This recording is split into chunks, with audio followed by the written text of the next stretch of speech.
Hey everyone, summer is coming, so that means it's time to get out and have some fun. Cleveland Recreation invites you to play by registering for any of our baseball, swimming, and junior golf programs. Baseball programs are available for youths ages 4 through 19. The basic fundamentals of the game are taught, and youths progress through various levels, ultimately participating in the Connie Mack League. If you would rather create a project of your own or express yourself through performing and visual arts, the Division of Recreation offers arts, crafts, ceramic programs, and show wagon performances. So come celebrate summer fun. Don't miss out on the free lunch program, summer camp, soapbox derby racing, and a host of other special events. You may even have the opportunity to celebrate an Indians victory in person at Progressive Field. Don't let summer pass you by. Visit one of our 20 recreation centers, 25 supervised playgrounds, 19 indoor pools, and 22 outdoor pools, and have yourself the best summer ever in the city of Cleveland.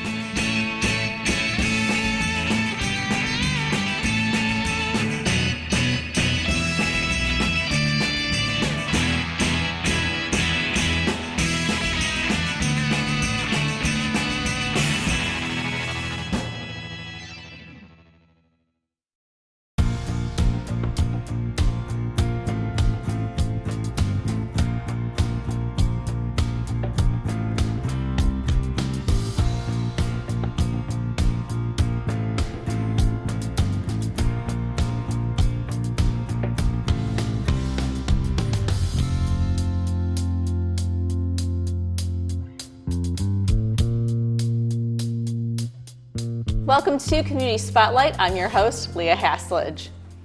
Today's spotlight is on Ashley Scott. She is the author of the children's book, The Boy Who Knew How to Believe. Welcome, Ashley. Thank you. Thank you for having me. Give us a bit of a background about yourself and what inspired you to become an author. Okay. I'm a preschool teacher. I'm a preschool teacher for Lewis Stokes Head Start. I've been there for about 12 years. I attended Hiram College and majored in early childhood education because I've always had a love for children. And at a young age, I started enjoying writing and writing different stories. And then I reached a point where I wanted to write children's books. So that's what led me to writing children's books. Combining your passions of writing and teaching. Yes. That's great.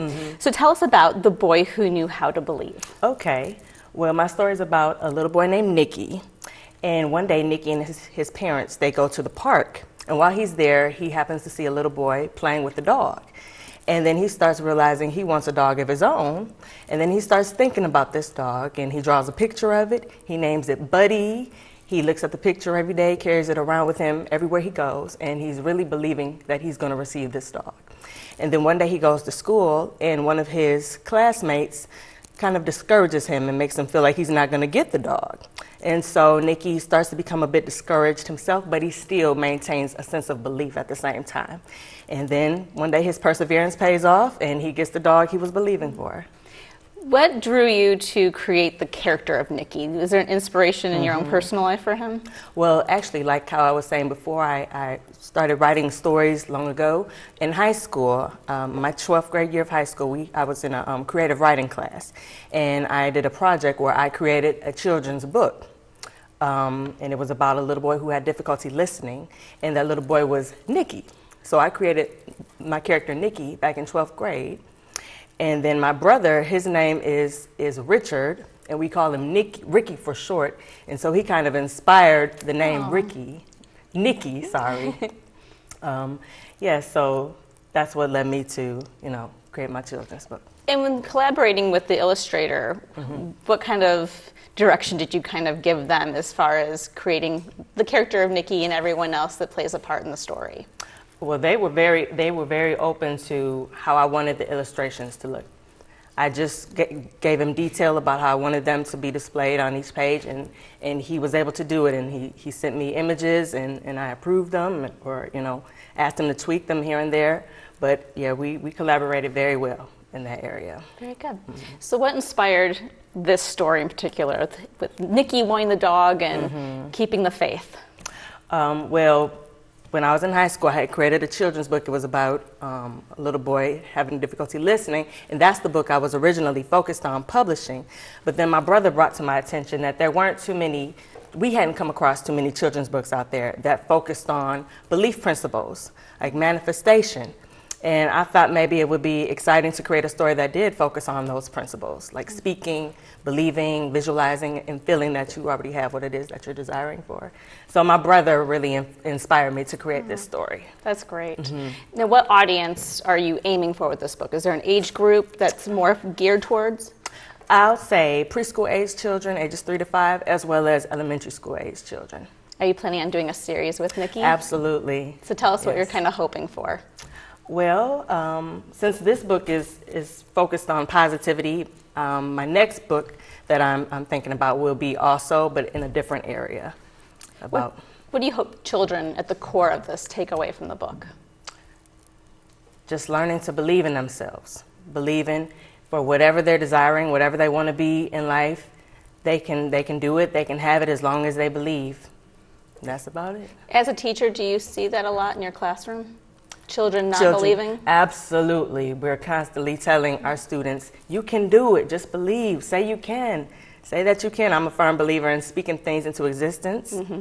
And a lot of times my students will say, I can't do this. I'm not good at this. I say, yes, you are. Say that you can. Say that you can do it. And when they say they can, and then they're able to do it, then they smile from ear to ear. So that's also an inspiration for me. Definitely. And do you think that maybe at home they're not getting enough encouragement in that area? So this is something that families then can... Right. Yes, it's possible they might not be getting a lot of encouragement at home. So me, as a teacher, I try to do that when they are in my care. And I read this book to them often, so to remind them that they can believe and, be whatever they want to be and do whatever they want in life. And this is your only book, correct? My only book that I've so published so far. So far. But there will be more. Yes, yes. And where can we purchase the book? This book can be purchased at the website, thebookpatch.com. And how can we get more information on you, Ashley? Do you have a Facebook, Twitter, Facebook, email? yes. Facebook, Ashley Scott. Instagram, NICBLY. Or you can just look up Ashley Scott. Very good. Thank you so much for being with us, Ashley. And Thank you. I know this is going to be such a touching book for children and their families in our community. Thank you for having me. Yes. And thank you for tuning in to Community Spotlight. We'll have all this information for you and more at TV20cleveland.com. Until next time, I'm Leah Hasledge.